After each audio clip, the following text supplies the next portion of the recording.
Hello again, everyone, and welcome to the Front Line with Joe and Joe. Joe Pasillo, joined as always by Joe Resinello. And once more, dear friends, we're going into a very, very deep breach tonight, especially since we're going to be talking about this atrocity that's going down in the state of Texas, the great state of Texas. And we're going to be hopping into that in a couple of minutes. We wanted to thank you all for being here. We want to thank Jonathan Ross up in Toronto, Canada, for being one who produces our show, Joe Campo over in Brooklyn, and all you wonderful people who join us here at the Front Line every Sunday night, at 8 o'clock on Facebook Live. And like I said, we are going into the breach. I do want to mention that Joe and I today, everybody knows that we're on the front line of the political scene, the cultural scene. We are trying to give to our audience and those who have an open ear a lot of the things that are going on out there that might be reported in smaller venues and not necessarily by the mainstream media, but nonetheless represent a front line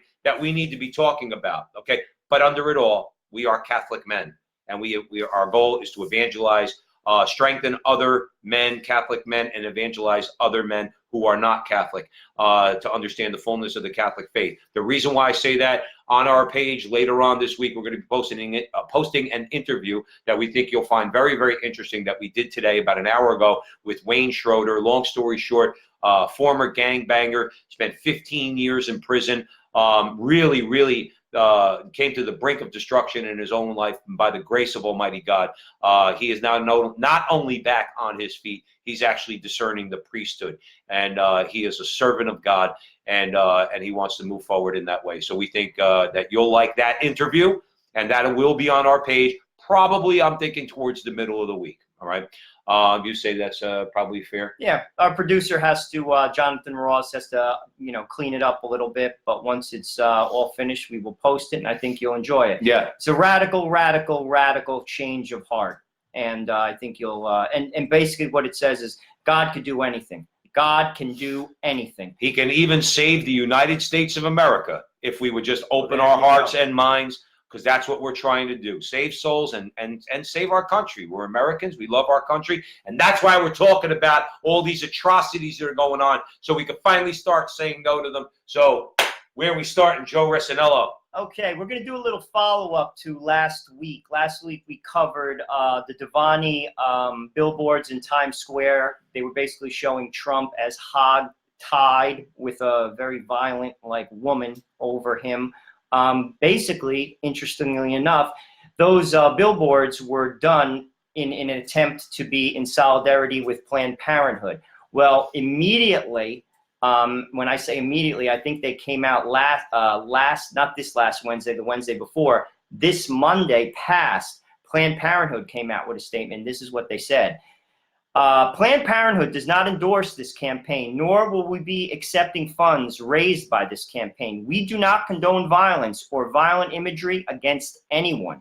So even Planned Parenthood is against this. So if people heard us talk about it and just think these are just two radical guys, no, this is a violent image, and even Planned Parenthood. Remember the business that they're in. Even Planned Parenthood distanced themselves from this. Right. And in fairness, let's be fair, okay? At least they understood the level of disgustingness, when it comes to Devani. But remember something, too.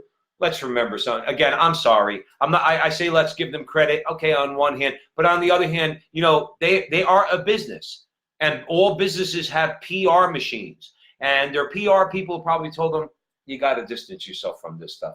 Even middle-of-the-road people who might call themselves pro-choice, who might not have an axe to grind against Planned Parenthood, even they're going to come down on you. That's why Planned Parenthood probably said, you know what? Let's get away from this Devani campaign. We hate Donald Trump.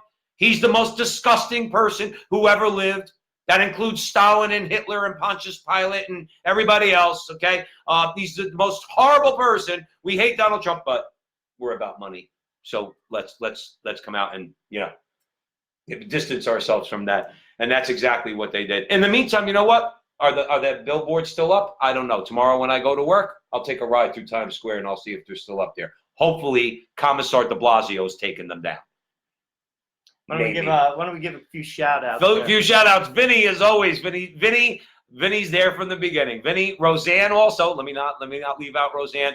Hi, Vinny. Hi, Roseanne. And our buddy Phil down in South Carolina, who is brothers with a very dear friend of ours also, Father Lewis, who is on the front line of his own, okay, up in the South Bronx, fighting the culture war up there and the destruction of manhood in America and restoring the dignity of men in homeless shelter up in the South Bronx and really building them up. He's truly, Father Lewis is doing God's work. And he prays for Joe and I all the time that we have a successful venture here at the Frontline with Joe and Joe. So we thank you, Phil, for coming in. So where are we going? Where are we headed first, Joe? Well, the big story of the week is coming out of Texas.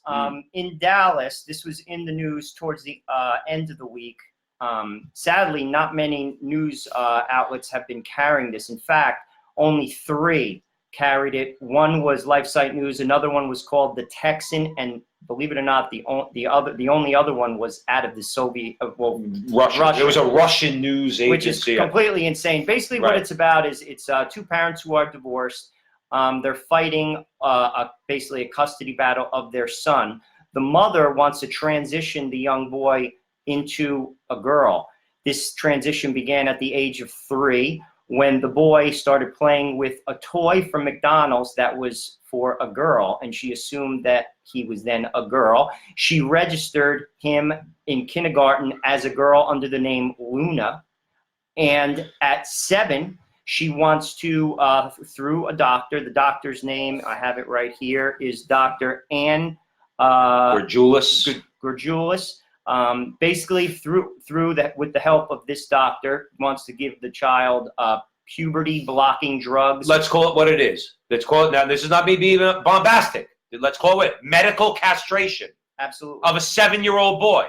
They want to begin that process because that's what it is. It is medical castration. But they don't want to call it child abuse. But that's what it is. Being perpetrated by the mother, who, by the way, I think is also a medical professional. I think, you can fact check me on this, she's a pediatrician, okay? And then you have Dr. Gargiulis, all right? And she's a doctor also. And they're trying to convince, as Joe said, because this boy in McDonald's picked up a girl's toy. At the age of 3. At the age of 3, she has been convincing this young boy, James, name's James. Correct. Not Luna. The mother's Luna. She's Luna, okay? The boy's name is James and wants to be affirmed in his masculinity, even as much as he can understand his masculinity, by his father. And every time he goes back to the mother is convincing him that he's a girl. Here's the difference. The mother's not allowing him. This is force. This is not a choice. The mother's not allowing him to act like a boy and now wants to follow through with medical castration because that's what it is. You start introducing hormone puberty blocking drugs into a young boy, you are castrating him medically. Okay? That's exactly what's going on. And this story has gotten, Joe started out by saying LifeSite News, The Texan, and a Russian news agency were the only people in the courtroom. That's it. Now everybody's following it. Now, amazing, actually, that they are. Well, you want to know why? Because this is the front line. This is a major front line. Okay, this is one where we mentioned last week about the Minnesota state representative who looked at the people who want to teach 5-year-olds and 3-year-olds about abortion and transgenderism and all this in the public schools. He looked at them and said, no. The answer is no. In this case, unfortunately, at least the story has a lot of layers to it. Now, initially, what happened, Joe? Well, basically what happened was on Monday, a jury voted 11-1, giving full authority to Dr. Gurgulis and the mom, allowing them to move forward with these puberty-blocking drugs. Since then, as the week went on, there was an outcry. Senator Cruz spoke up. The governor of Texas spoke up. A petition of 20,000 citizens of Texas was floated around. Matt Walsh had 44,000 tweets. Matt Walsh blew it. I never see that guy get mad. Ever. He's one of the most, he's not me, but like I'm a loudmouth. Everybody knows that. He's more like you. No, Matt Walsh lays it out. He does what the front line of Joe and Joe do. I never saw him get angry. He was livid the other night. Well, it's disturbing. This was a disturbing. To be honest with you, when I read it in the beginning of the week, I could cry. It's a sad tale. This is a disturbing story. And here's something I want, before we even get into the nuts and bolts of it. This is Texas. This isn't Oregon or Washington or New State. Jersey. This is real. This is going on. A lot of times on the show, we've talked about similar stories taking place in Canada, taking place in the Netherlands, taking place in Europe. It's here, my friend. This is Texas. This is Texas, one of the most conservative states in the United States of America. And 11 out of 12 citizens in the city of Dallas voted for this mom to move forward with this insane idea. And sorry, it is simply insane. It was evil too. Come on, it's evil. You do this to you do this to a young person, okay, young boy, who supposedly. Again, the kid doesn't even know what it means to be a boy at 3 years old, or 4 years old, or 5 years old, and the mother's convincing the boy that he's a girl. Talk about child abuse. What else do you call this? And then you want to start introducing things that are going to make this irreversible for this young man. And this woman's not in handcuffs. And what's funny is the lawyers for the mother and for the doctor called all the conservative voices irresponsible. We're irresponsible. We're the irresponsible ones. Yeah. Well, I'll tell you who's not That's irresponsible. The reporters that were there from the Texan. Now, I want to just digress for 1 second. This is a perfect example of why we need to raise our voices. Remember what JoJo said. Only the Texan and LifeSite News, as American news agencies, were there. Only really Catholics and other real conservatives know about LifeSite News because they cover a lot of this, culture. It's not mainstream. And when's the last time you read an article from the Texan? Okay, but they raised their voices, and what happened? The regular news media, mainstream media, and Fox News and others, they all had to start picking it up because this is a major story. So my only point in saying that is, don't think that nobody's listening. Don't think because you're small or like Joe and Joe, we're here on Sunday nights on Facebook Live at 8 o'clock. Opening your mouth means something. It actually means something. And also, like Joe said, talking about opening your mouth, on Monday, the jury voted to move forward with this. On Thursday, because of the outrage, a judge basically ordered that the father has equal say with the mother with regard to this medical procedure. Or they have joint decision making. So you're right. Joint conservatorship. You're right. I think that's over this. But now who's going to win that battle? See, that'll be something that we have to wait to see how it unfolds. Okay. But this judge, who's sane, said, well, you're going to have to come to an agreement on this. Okay. I don't think she really didn't take one side or the other, but she did kind of like dismiss the jury's verdict by saying, no. You have to talk about this as, even though you're divorced, as parents of this young boy, and you're going to have to talk about it and figure it out. I mean, I'll be honest with you. This is like surreal. I can't even believe this is real. You know, they were talking about in a number of the articles that I read as the week went on, saying how states have nothing on the books with regard to preventing minors from taking these type of drugs. Well, I thought to myself, well, why wouldn't they? Right. Because it's insane. Right. Do you really have to say this? You're right. Well, like, now you do. I guess you do. You do. I mean, that's why there are no laws on the books. Right. Because it's insane. Right. Because nobody would have thought that a decent mother would tell their 3-year-old son that he is a girl. No, if you propose legislation like that 5 years ago, 10 years ago, okay, they really said, well, what the hell do we need that law for? So nobody does that. Well, evidently they do. And in this particular case, now here's an interesting part. Okay, Governor Abbott, Roman Catholic governor of the state of Texas, okay, has stepped in along with Ted Cruz. They want an investigation. Good. They want an investigation. And I think, I haven't read the whole, everything he has said. They want to investigate whether or not this is should be considered child abuse. And they're going to explore this medical castration, okay, of in this case, a 7-year-old boy. The posturing here. Do you even have to explore anything? I mean, I understand the reality. This is madness, people, and it's at your front step. Do you even have to explore anything?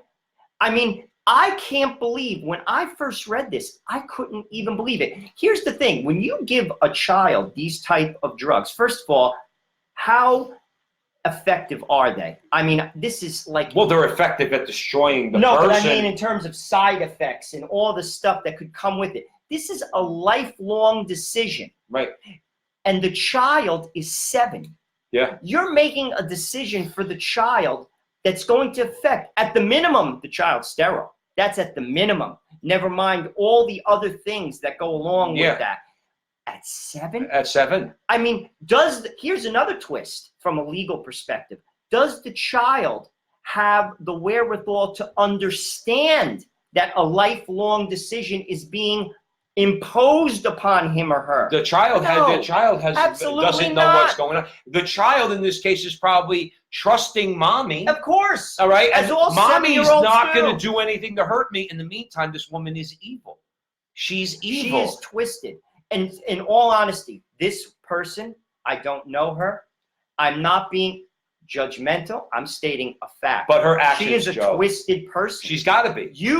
To do this to a young child is straight up and down crazy.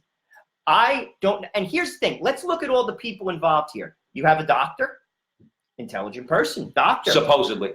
You have people who administer schooling, kindergarten. So you have administrators, teachers, all educated. Right. You have 11 jurors in a major city in the United States, Dallas. I'm assuming they're intelligent people. It's not like some backwater town in, So let's look at all the adults here. You have 11 adults. You have a doctor. You have a mother who is a pediatrician, as Joe said. And you have a school, all of which have completely drank the Kool-Aid of this culture and who are off the reservation. Right. I find that to be horrifying. Well, we need as a father of 3. You're right. You need to be horrified by that. We need to watch this case and the result of this case very, very, very closely. We need to be scared to death of it. Not only that, we need to make sure we fight against it and support Governor Abbott as best we can. Remember what we said earlier. Making your voices known actually matter. It actually does matter. And that's why they've reacted. That's why Governor Abbott's stepping in, because these small voices like LifeSite News and the Texan brought this to light. Light in this darkness is what's needed. Okay? They tried to do this quietly. Okay, but they didn't get away with it. And also, now it's in the national news. Let's also look at it from what they're doing to the father. Oh, they're destroying this guy. He has parental rights. That's the father of that child. They're usurping it. He also is a Christian. So not only, even if you are a person of goodwill, any person of goodwill would not be for this. Nope. But he is a committed Christian.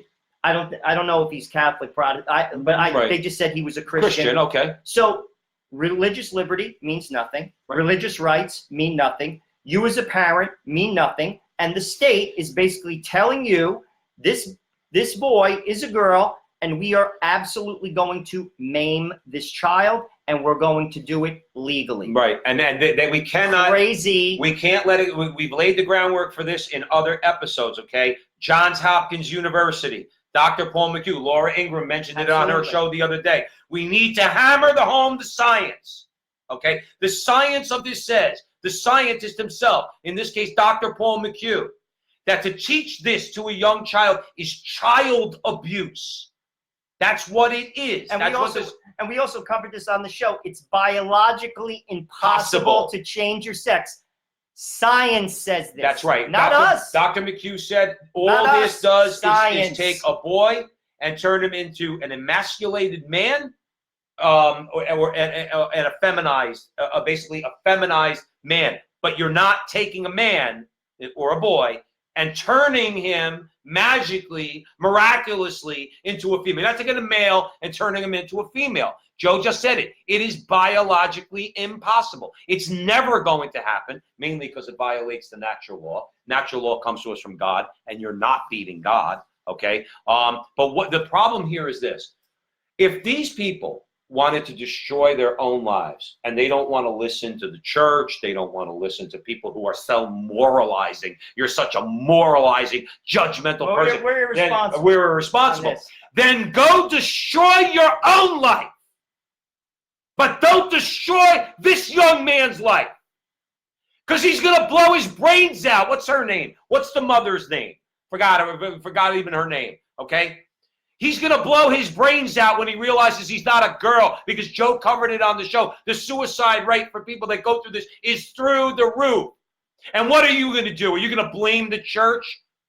You're going to blame Joe and Joe and conservative voices for being irresponsible? You're a child abuser. You're going to destroy this boy's life. So as I said, go destroy your own life, but don't destroy your son's life. You're the irresponsible one, and dare I say, you're a very, very evil woman. You are completely evil. You are devoid of any morality and certainly any sanity. Well, how about this, though? It's like a Pontius Pilate moment. All these people, the jury, the school system, they just wash their hands of it. Because you know why they wash their hands of it? They go home to their wife or they go home to their husband and they say this: it's not my kid. That's right. I don't care. Well, guess what? It might be your kid soon, because it's at your front door. This is in our country right now. You know, we're one president away. Wait till, even if Trump gets elected. First of all, but by the way, Donald Trump is not the Messiah. That's number one. That's Jesus clear. Christ is the Messiah. And I don't look to Donald Trump to save any of the world's issues on a massive scale. That's number one. I like him as a president. I will vote for him again. I advise anybody to do the same, because the gaggle of candidates on the DNC, they're completely off the deep end. However, at the end of the day, this is at our front door. Right. And wait till the next Barack Obama comes, because he's coming or she's coming. Mm-hmm. After Trump's little run, wait. This is going to get jumped about 4 levels. It's happening now. And wait until they have their day. They're already, Joe. They're brick by brick by brick. These are very, very patient. Oh. We talked before. We'll mention it again for those of you who are interested. After the Frontline with Joe and Joe, do not leave this show. If you want to go and research for yourself, or Antonio Gramsci, Long March Through the Institutions, okay, the communist movement from 100 years ago. Go listen to some of the things that Gramsci proposed, and you're seeing it now. It's a very slow and deliberate march. Now, have they ramped it up in the last 5 years? To my surprise, they have. I thought they'd be a little bit more deliberate, but nonetheless, it is brick by brick by brick that they put down. They'll leave bricks there. They'll walk away for a couple of years. They'll come back and they'll put more. Sometimes people take some bricks away. They'll wait for a couple of years. Then they'll bring them back. But then they bring more bricks until before you know it, they have a foundation. This is demonic. Well, of course it is. What this is. But my point is that they're very, very patient. We cannot be patient. Don't think they're ever sleeping on this stuff. Don't think they're ever conceding defeat on any of these things, because they are not. We need to take all those bricks that they lay down and very quickly put them in a wheelbarrow and dump them into the sea. That's what we have to do. And you do it by doing what Greg Abbott's doing, by launching an investigation into this, by what that gentleman, the state representative up in Minnesota, are doing, by saying no to them. The answer is no. And others in this country that are raising their voices, Matt Walsh and others, the front line with Joe and Joe, okay? We have to take all these bricks and throw them out, because they'll lay it, Joe, they're very patient. They're very, very patient. Like you said, they're evil. And we need to be aware. This is all coming to a fore. It's coming to the forefront. It's right in our face. If we do nothing and say nothing, if we don't shut them down, we're in trouble. We're in trouble, okay? We need to fight. Oh, I agree. We need to fight. And I'm going to email Greg Abbott tomorrow morning and Senator Ted Cruz. I suggest we flood the state of Texas with emails from everyone telling them we want this woman investigated for child abuse. If I did something, if I did the slightest thing wrong, okay, in the state of New Jersey to my son or my daughter, okay, that was innocent. Let's say I slapped them on the butt in public, okay, they'll take my kid away. This woman is medically castrating her son. And you got a jury that's saying, oh, that's just well, how about this? Can a 7-year-old smoke cigarettes?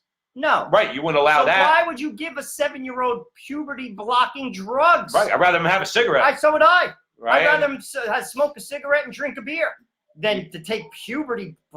I mean, that's craziness. Right. I can't even believe it. Right. I cannot even believe that we're talking about this, but nonetheless, Everything you said that, and we all thought in our minds could never happen, well, it's here.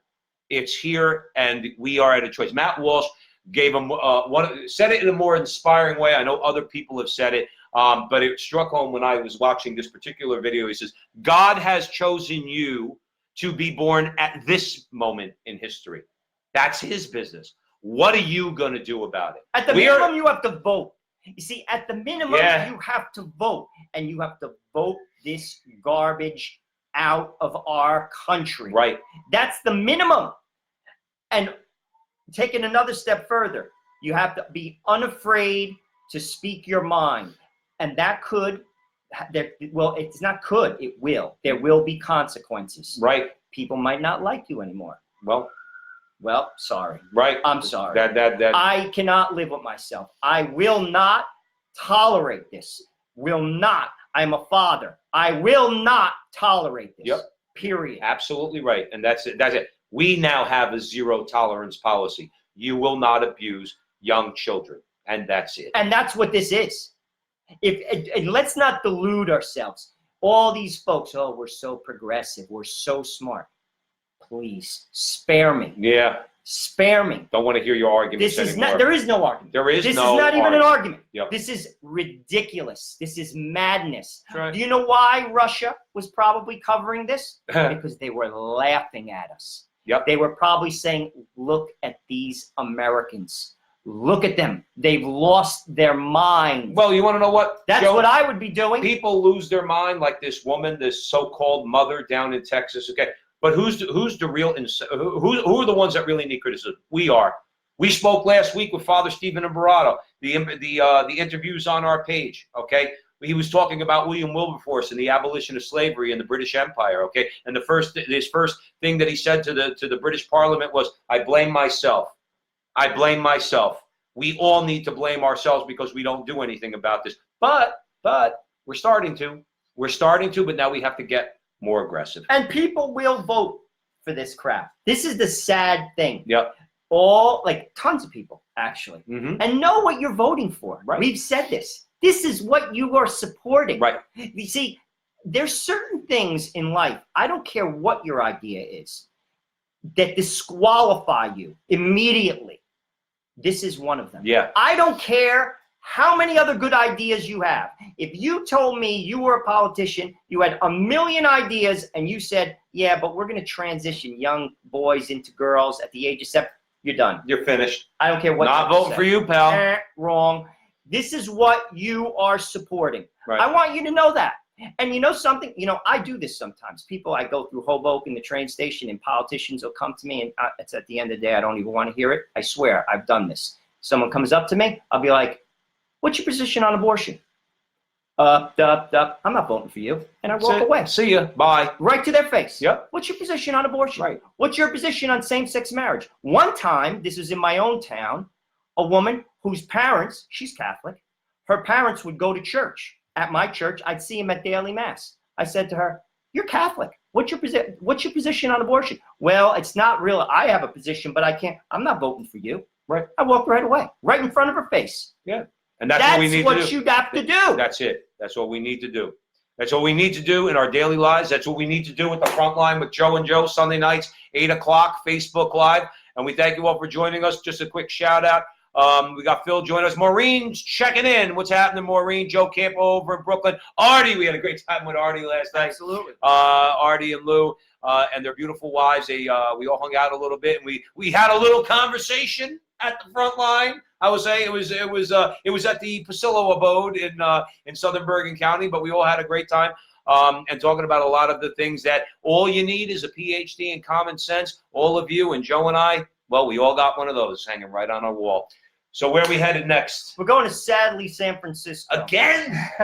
We got to go to San Shocking. Francisco? I don't want to go to San Francisco. Franklin Graham slammed the city of San Francisco for their ban on city employees traveling to states that ban late-term abortions. Late-term abortion. By the way, we, as in the United States of America, are one of 7 countries in the world that permit this, and we're not in good company of the other 6. Look that one up for you. But let me just give you a little real quick. Just remember what Joe just said. Okay, I imagine that some of those countries are just some please. really brutal countries. But think about how we're always being told how they're so enlightened in Europe. Well, we're always They don't told, allow this. We're always told we should be more like the French. What's the French limit? First term. First trimester. Now, we don't agree with that. Let's be clear. Absolutely. Joe and I are abolitionists, okay? But as far as a political solution, okay, Europe is ahead of us. We allow babies to be killed the day before they're born. We vote people like Andrew Cuomo and everybody standing on that Democratic stage, okay? Liz Warren is elected. All the rest of them, even Beto ran for office. He was a congressman. Everybody's been voted into office. You vote when you vote for them to allow babies to be killed the day before they're born. The French don't do that. I don't believe the Italian. I don't think that any European countries allow abortion up until birth. Like Joe just said, we're one of only 7 countries that allows that. All right. How disgusting is America that we allow that? But go ahead, Joe. Let's just to get into the nuts and bolts of what they're doing. Starting January 1, 2020, public employees in San Francisco will be barred from conducting business with or embarking on work-related travel to these particular states that ban late-term abortions. Okay, what does the mayor of San Francisco say? His name is London Breed. He called this move a stand. It's a stand against states that put women's health at risk and that are actively working to limit reproductive freedoms. While tax revenues from San Francisco alone may not be sufficient to encourage states to rethink their laws, if other cities and states follow San Francisco's lead, the financial pressure might be enough to prompt policy change. Well, I like his strategy. We should implement it ourselves. That's right. One of the biggest things you could do. I was telling Joe, and I was telling a couple others, like my dream, like what my dream would be for the success of the Frontline with Joe and Joe. It wouldn't be to explode on Facebook and YouTube, although that would be a good thing, okay? To monetize our site and make a lot of money, that's fine. That's okay if it happens. My dream would be to start a real deal movement in this country, led by Catholics. Yes, no, not to exclude anybody else. Led, not exclusively, but led by Catholics in America, okay? To start pushing back against the corporations, against San Francisco, against California. Let me tell you something. I said this to you before. Bob Iger, this guy's a real winner, okay? The CEO of Disney, okay? He was actually in the news lately because Oprah wants him to run for president. Yeah, Oprah wants. Oh, okay, there you go. Thanks. So Oprah, we're gonna have. Remember, we covered Oprah about 3 months ago. We need to get back to some values in this country. And I asked flat out. I said, well, whose values, Oprah? Yours, your baby killing values? Bob Iger's baby killing values? That's violence, Oprah. Whether you want to admit it or not, 2,500 babies in America,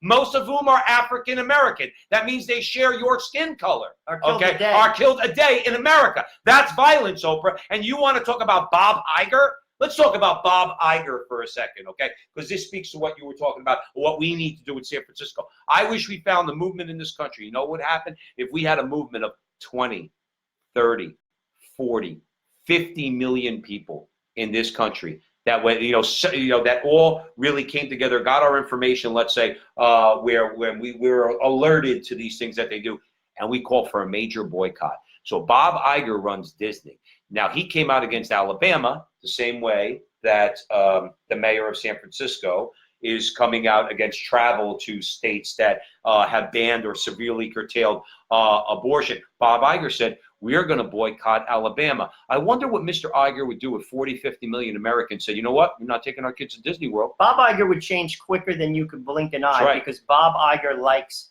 money.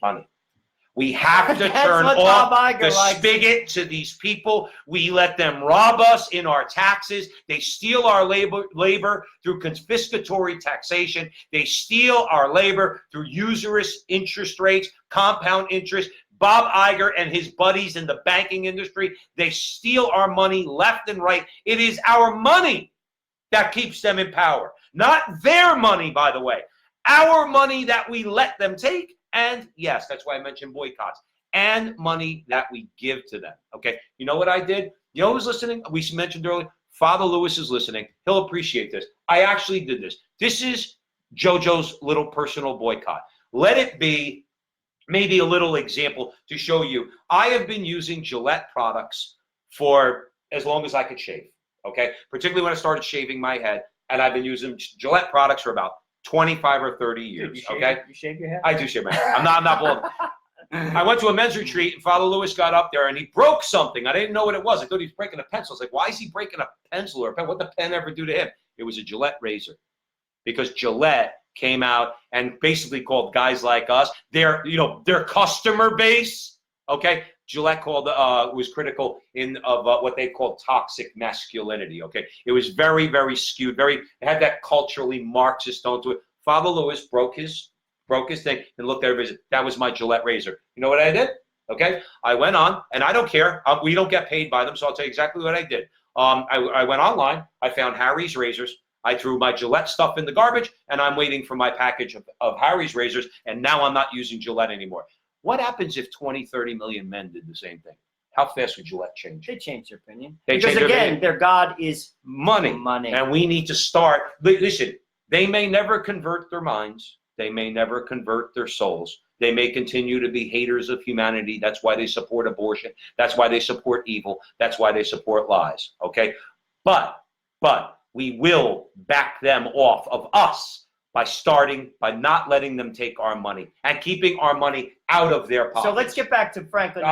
Franklin Graham. We all know who Franklin Graham is. He's the son of Billy Graham, and he's an evangelical pastor. This is what he said to San Francisco, and I'm going to repeat it. Go ahead. Woe unto them that call evil good and good evil. That's from Isaiah, by the way. That's an Old Testament fire and brimstone prophet. He also says, and I give thanks to God for the states and individuals across this great land that are standing for life.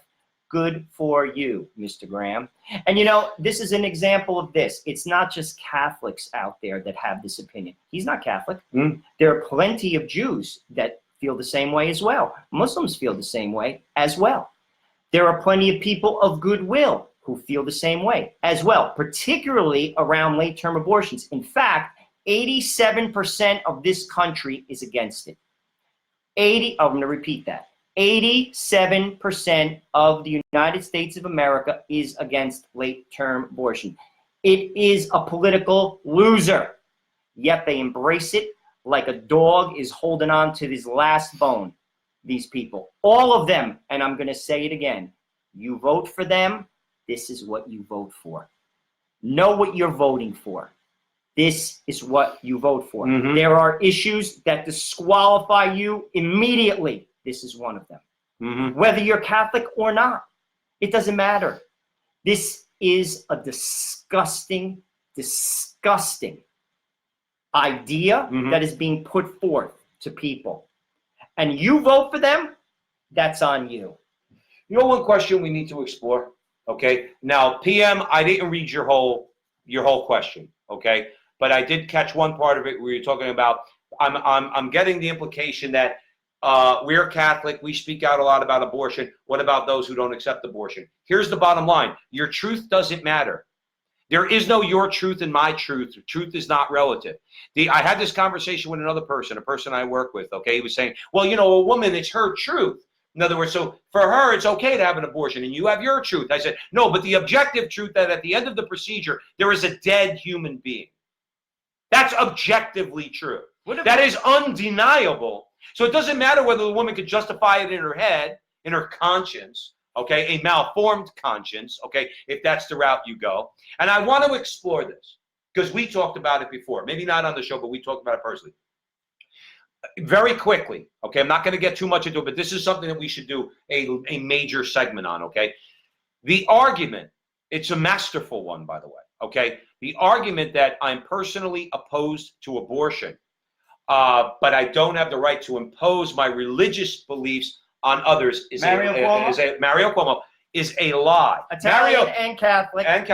Mario Cuomo, what most people don't know is, now that saying is so seeped into our consciousness that people don't realize that that argument came from two dissident Catholic priests, John Courtney Murray and Charles Curran, in the 1960s, when they were advising the Kennedys about how they were going to shelter themselves from Catholics who are pro-life and still Democrat, okay? Mario Cuomo just made it famous in his speech in 1984 at Notre Dame. Let's get it straight once and for all. The argument is a lie. What do we always say? If somebody makes a point, take it to its logical extreme. Okay, I am personally opposed to abortion, but I don't have the right to impose my views, my religious views on other, or my values. How is it usually said? My values on others. Then you don't believe in law. Law is about imposition. One group values something that they are going to impose on another group. That's what the law does. It restricts your behavior. When a law that word restricts, right, to this society they can't handle. Yeah, but these are all people that want to pass law after law after law after law to restrict your behavior, because we're going to get into it in a few minutes how it's just sin for you to drive a Cadillac down the street. Isn't that one group imposing their values on you? And they'll say, yeah, but that has to do with climate change. That has to do with human existence. Well, this is an issue of life. This is an issue of human life, and whether or not society can allow human life to be destroyed in the womb. Okay, so this whole argument, and it's a power, like I said, it's a masterful one, because even good people I know say, well, I don't really have the right to impose. My answer is yes, you do, because that's what the law does. Okay, think of seatbelts. Somebody imposed that on you. You got to wear it. If you don't wear it, you know what happens? You get a ticket. You can't text when you drive. Right, you can't drink when you drive. Somebody imposes that value on you with the intention or with the idea that it benefits the common good. Well, this benefits the common good. This benefit, no dead babies. I think that benefits the common good. And I have every right to impose my values on you and say, you're not allowed to do that. But again, we've said this on the show before. It's not about babies. It's about sex. Oh, well, that's always This is about sex. People will not give up their pleasure, recreational sex, for nothing. That's right. And if a child is in the way, even a child that's 9 months developed in the womb, they will crush it. That's right. Because it's their out. And this is not about children. Just like the Civil War wasn't about African Americans. It was about money. That's right. The North imposed its will on the South to take away free labor and destroyed the cotton production, like industry, their economy that fueled the South, that made people rich. And they said, no, you will not do that. And they went to war. Right. Well, this is not about babies. This is about sex. And people will not bend on it. So let's get it right. You are absolutely right. We're gonna start to do an interview with the author, Catholic author E. Michael Jones. We're gonna try to make that interview happen, hopefully over the next 3 or 4 weeks. And one of the things I think, because he's written so many books, but we want to focus on this with him because he's an expert in this. All right, gives you the historical perspective and everything else. Sexual liberation is political control. And people think they're not controlled politically, I gave you this example before. All those white middle-class women in, let's say, in the suburbs in New Jersey, okay, they know their property tax is too high. They know they're paying way too much in income tax. They know there's too much regulation. If a conservative Republican came in, okay, and said, well, I'm going to clean all that up, I'm going to reduce your taxes, and gave them everything they wanted, but that conservative Republican was pro-life and for the abolition of abortion, that same person would not vote for that candidate for governor because they want to be able to put their daughters on birth control, and when their birth control fails, they want to be able to take their daughter down to Planned Parenthood and have an abortion. Well, how about this? My point, real quick, but they are then the slave. Then they're the slave because it is political control, because you're giving the Democrats control over your wallet and everything else in your life for the sake of the sexual liberation of your daughter. And that's themselves. what it comes. And yes, half of abortion isn't just for young people. Many married people have abortions. Right. Many. Because they want birth control. Absolutely. They use it as birth control. Why?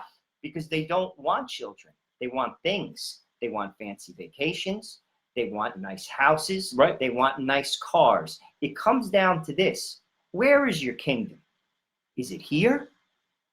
Do you believe in God? If you believe in God, you believe in something better and you live for it. It's not here. So your actions speak. for you when you make those choices. Oh, I'm only having these 2 kids. I'm only having this 1 kid. I got to have my XYZ car. I got to live in this neighborhood. I got to do this. I got to do this. I got to do this. Your kingdom's here, my friend. That's right. Your actions are saying that. Right. Because that's where your treasure is. That's where your treasure is.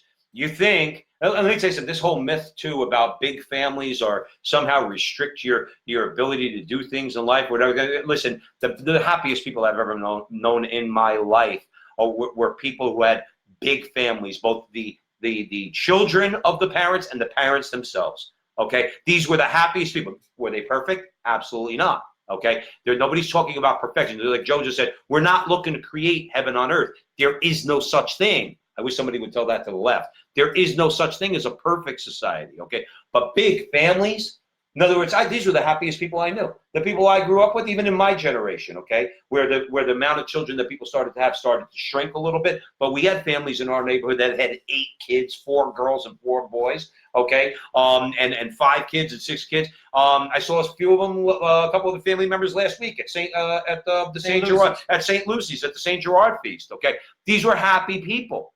Okay, the bottom line is the left and the cultural Marxists, they've convinced people that to have big families is a restriction of your behavior. You're going to be miserable. You're never going to be happy in your life because you know what? Because you have to travel. If you tell somebody in the circles that I work in that you have 5 kids, you're crazy. You're nuts. They'll tell you straight out, you're crazy. These are people that make money.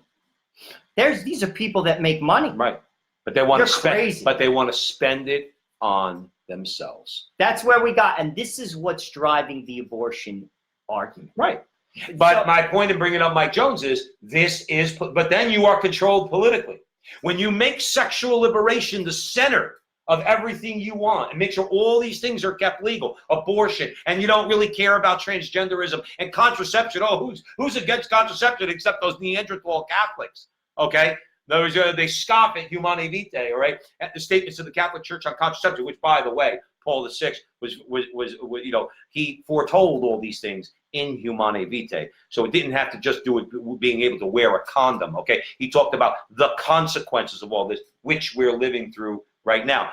These people just want that all, but they will never admit that they are controlled politically. The Democrats who they vote for in Trenton, okay, the ones who go to Trenton, they're going to vote to reduce your property tax. Well, I got my kid in private school. So what? We're going to still take your money and we're going to send it to the public schools. We're going to tax you right up your you know what.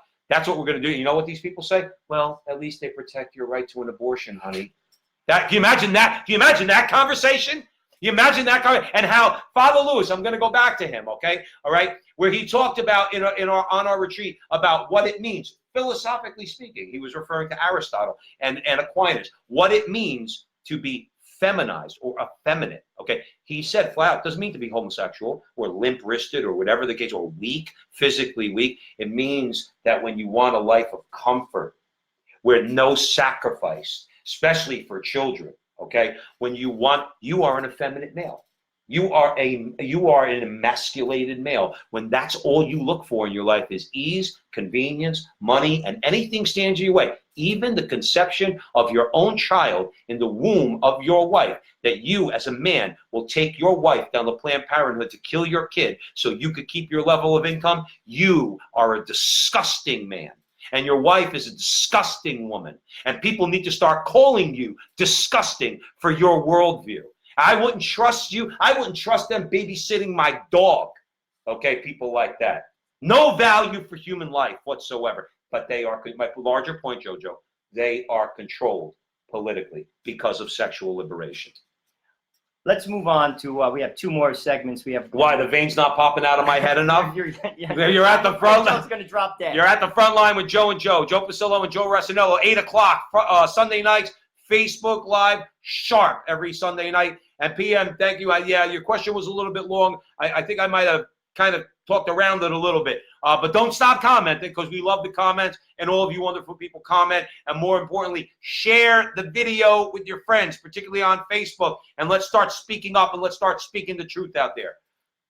Mayor Pete, who's running for president on the DNC side of the House, recently said that if he becomes president, he will raise the corporate tax back up to the Obama rate of 35%. to fund his health care plan. Interesting. By the way, Elizabeth Warren still has not said in straight speak how she's going to pay for Medicare for all. I want you to hear that. But Mayor Pete said this is how he'll pay for it. Congress supposedly did a study. They said that they could raise $1.4 trillion if they raised the corporate tax from 21%, which Donald Trump cut, to 35%. Now, I just want to go through this, I think, briefly, because I think it's important.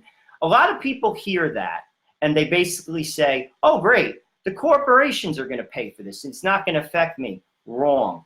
This is a tax on you, because this is how it works. I'm going to be honest. Whether you realize it or not, I'm going to say it.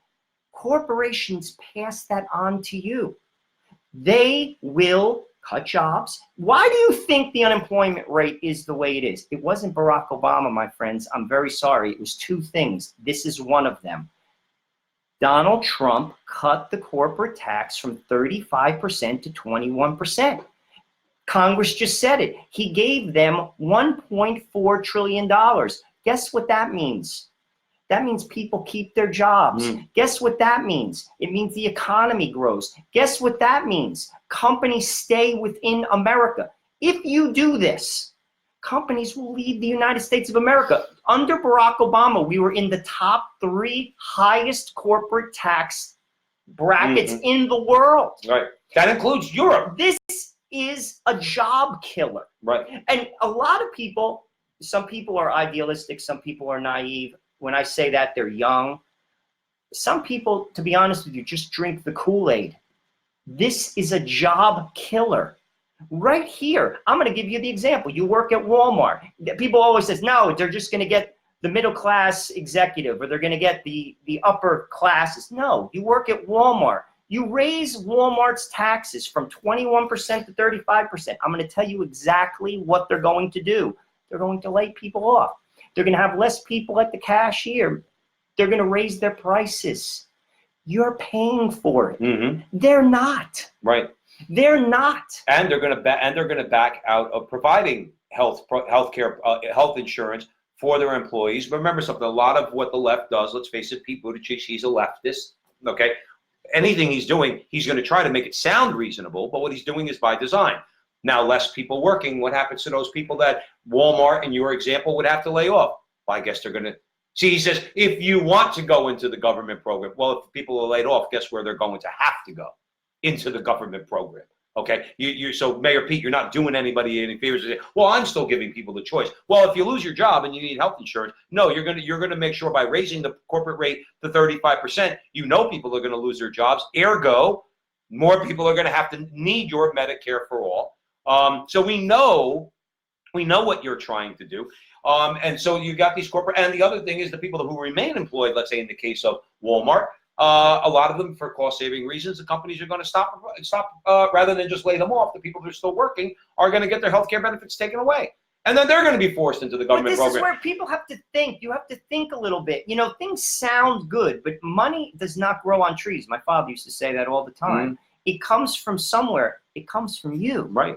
All he's doing, it's a shell game. He's saying they're taxing the company. They're taxing you. Right.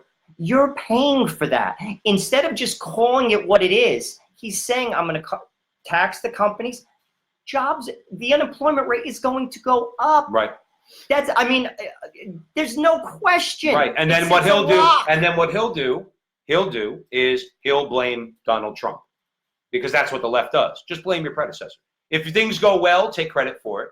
Okay. And if things go poorly, blame your predecessors. So the Pete Buttigieg is already prepared with his leftist talking points for when this fails, if he was ever to become the president of the United States. God willing, that never happens, because obviously, for like in the segment we mentioned earlier, we're in a lot of trouble with the whole non-heterosexual movement, otherwise known as the LGBT movement, that's going on. Like our first segment, where mothers are allowed to tell their 3-year-old boys that they're girls. Mayor Pete's going to take that to a whole new level. You're going to get, if you think that Kagan and Sotomayor and Ginsburg are on the left, wait till you see the types of judges that Pete Buttigieg is going to put on the Supreme Court. But also, I want you to think about this. Howard Schultz, who was thinking about running as a moderate, who, by the way, is a true Democrat.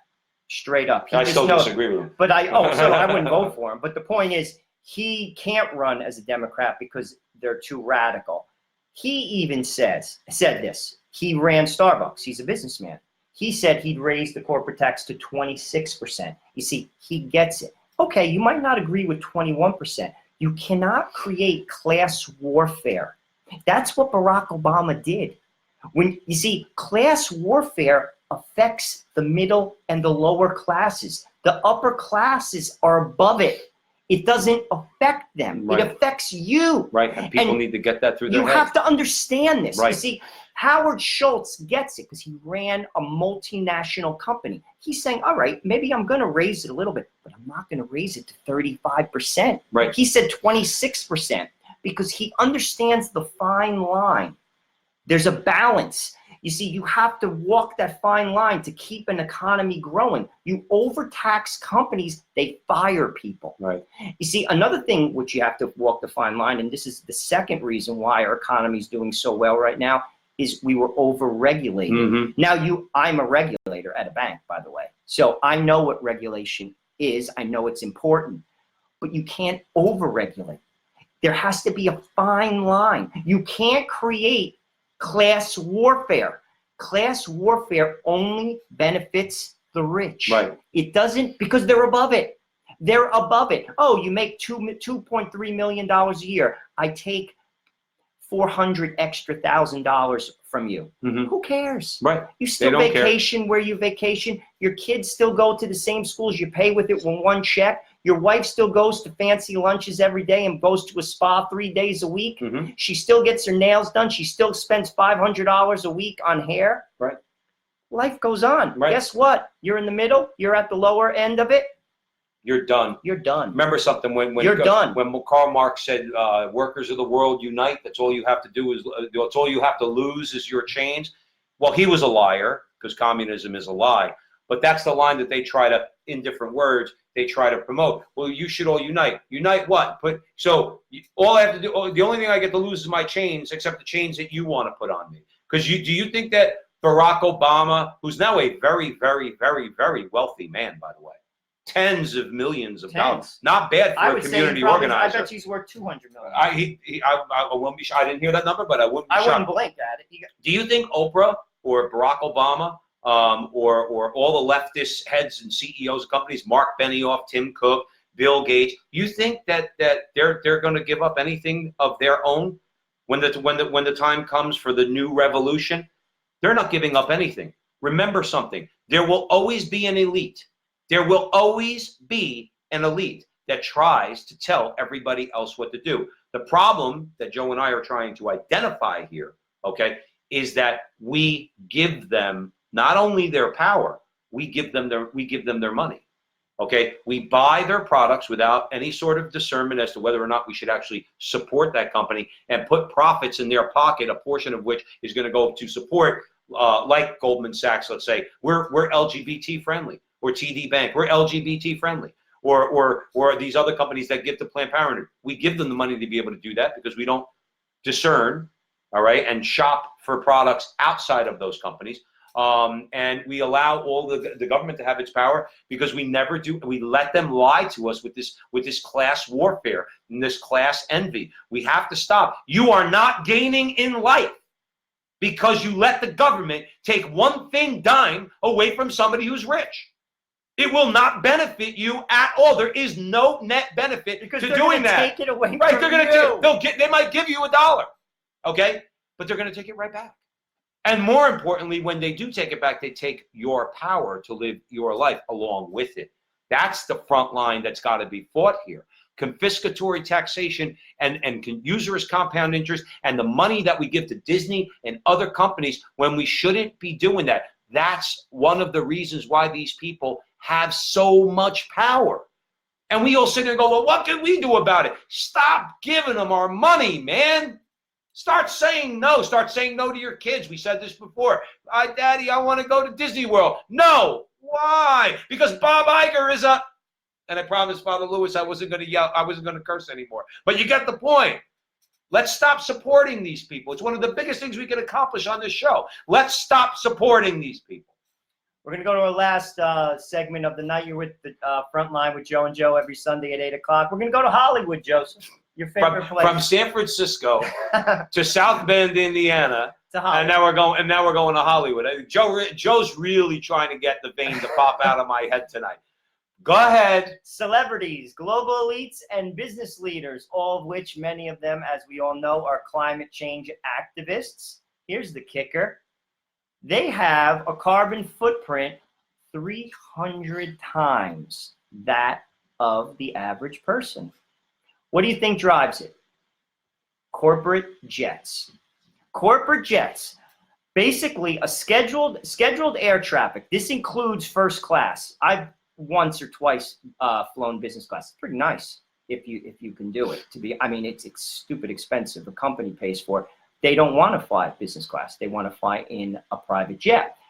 But basically, regularly scheduled traffic requires only a fraction of the energy. That's commercial traffic. Correct. Okay, so that means all the planes going in and out of Newark Airport. It's only a fraction of basically the energy consumed than a private jet. Mm-hmm. They have a carbon footprint 300 times that of the average person. Let's go down the list. What here. did we just say about elites? Go ahead.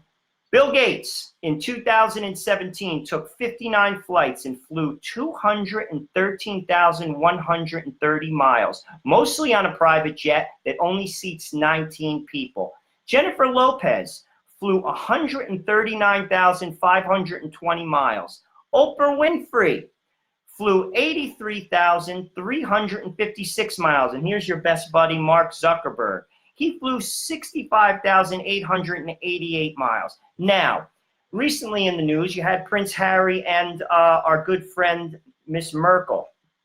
That's how Markle. I think Meghan Markle. Markle. I'm ashamed that I even know her name. Well, go ahead, Meghan Markle. Okay. Nothing against her, but I don't really care about the British royal family. Basically, you know, they've made some pretty strong statements regarding climate change. They basically said something along the lines, climate change must be addressed. They also said that they're not willing to have more than 2 children because of the elevated concerns they have for the planet. By the way, that is such an ignorant statement. It's actually embarrassing. Right. But I'm not going to go there. It's embarrassing. Mm. But it is what it is. Okay. These are people, just to give you some by the numbers, what Harry and Meghan do. This summer, they took 4 private jet flights in 11 days. They recently went to Africa.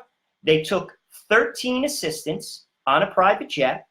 2 of those assistants, just to throw it at you, one of them is a social media officer, and the other is Meghan's hairdresser on a private jet. Do we have a social media But they officer? only want to have 2 kids, right, because they have concerns for the planet. Right.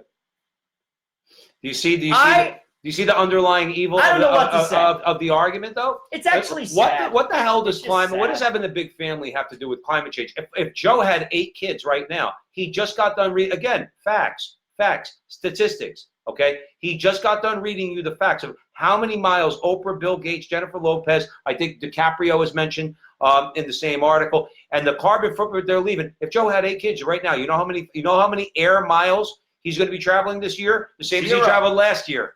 0. I drive a 4-cylinder car, a Toyota Echo, 2004. So what is having My babies? carbon footprint is small. Right.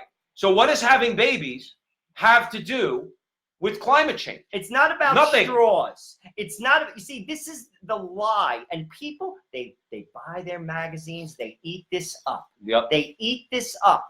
These people are the biggest culprits of it. Okay, Mr. DiCaprio, you care about. Okay, Miss Winfrey, you care about the environment. Fly regular flight. Right. And don't talk about offsets. I'm getting tired of that. You can't say, like I think it was Al Gore, well, I pay an offset. Okay, fine, but you still left the carbon footprint. Correct. The money that you paid, to whom I don't know, but the money that you paid in a penalty does nothing to offset the fact that you left a very large carbon footprint. So just flying on the private jet, as Joe just illustrated, okay, is causing the end of the world to come, as you've told us, and Greta Thunberg has told us, and all these people have warned. AOC said, we're all going to be dead in 12 years. No, I think it's 10. I think it's 10 now. Okay, we're all going to be dead. So that means that even though you're paying an offset, no, you're not supposed to be on the private jet. And I want to make one point to PM, because PM's being a little bit antagonistic tonight. We love you, PM. Don't leave. Keep questioning. But you're being a little antagonistic. In all fairness, Trump and the Trump family used to roll in private jets before his presidency. Correct. Correct. But Donald Trump pulled us out of the Paris Climate Agreement. And Donald Trump is saying this whole thing is a hoax. So we're not talking about Donald Trump. Donald Trump's not the hypocrite. He travels on private jets because he doesn't believe that that's affecting anything, and he's right. Al Gore is wrong. Leonardo DiCaprio is wrong. And then point out the hypocrisy of it is what we're doing, PM. The hypocrisy of it. Donald Trump is the president. He has to fly in. No, but he said, in fairness, PM said before he was president. Right, fine. But my point is that, but Donald Trump is not the one who's championing climate change. These people are, because Donald Trump knows that it's all a hoax. Okay? And what happened, what was also in that article about Gavin Polone, the Hollywood screenwriter?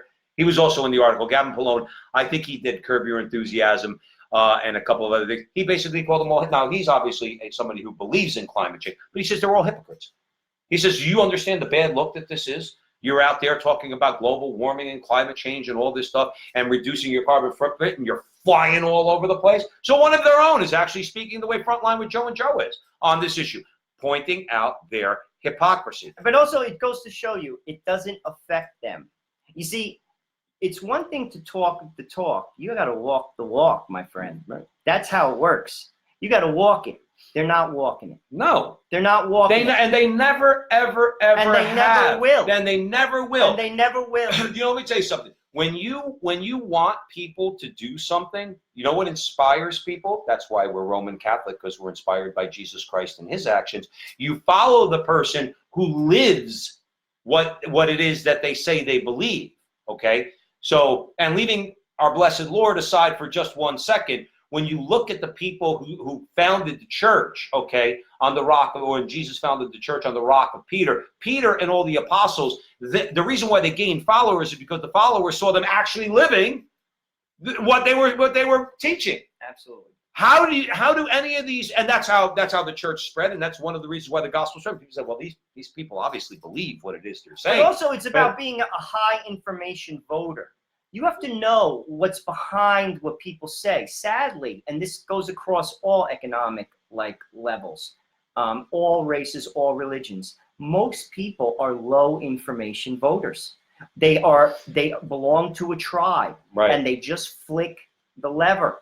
They don't think. And that's also, and I'm just telling you the truth. This is the truth. Right. This is the truth. Well, you just stated facts there. That's a fact. In other words, if you're talking about Bill Gates racking up 250,000 miles, and it's on a private 300 times, Joe. Right. Of the average person. I heard a few years ago when a lot of this was still in the news, I guess it was like 10 or 15 years ago, Al Gore's estate down in Tennessee leaves more of a carbon footprint than most small towns in America. I don't. And he's one, and that's one family. I don't doubt that. Okay, one family. And I don't want to hear about offsets. If the world is in fact coming to an end, you need to stop behaving this way.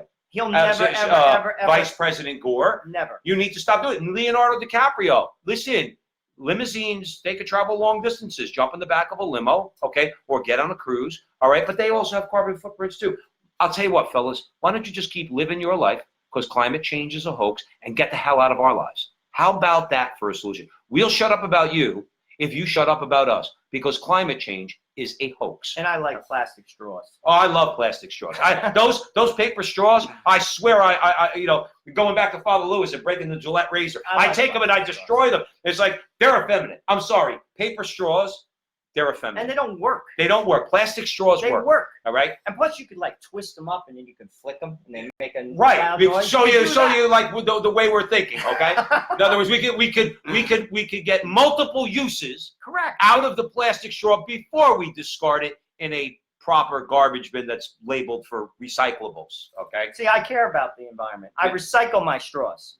And I don't fly in private jets. That's right. I drive a Toyota Echo, and four-cylinder car. And I'll tell you what, 40 miles to the gallon. If baby. we ever got rich, all right, and we decided to make a phone call because we're going to take a private flight from, let's say, Teterboro, okay, we're in Southern Bergen County, and we wanted to go visit the Pope at the Vatican, okay. The bottom line is we'll get on that private jet if we can afford it, and we'll do so guilt-free.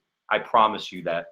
Well, there it is. Then there it is. So we want to thank you for joining the Frontline with Joe and Joe. Great conversation tonight. I didn't get too angry, I don't think, or at least, hey, I paid an offset. on my anger because we laughed just as much tonight. Not that there's a lot to laugh at about what's going on out there. But here, let's leave you with this.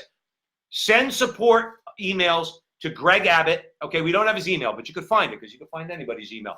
Greg Abbott and the Attorney General, I forgot his name, great guy. I should know this, but the Attorney General of the state of Texas and Greg Abbott showing your support. Yes, from other states. Backing up, we want an investigation to say that this woman down in Texas is abusing her son. And should not be allowed to medically castrate her son. Sorry to end off on a sour note, but we have to fight that fight for that young man. Okay, we have to. So we're at the front line and we're exploring all these things and we're talking about all these things every Sunday night, 8 o'clock on Facebook Live. We want to thank everybody. PM, we love you, brother. We love you. All right, Vinny, Joe, Jonathan, Maureen checked in. Vinny, everybody checked in. We had a bunch of people watching out there that didn't want to disclose their identity.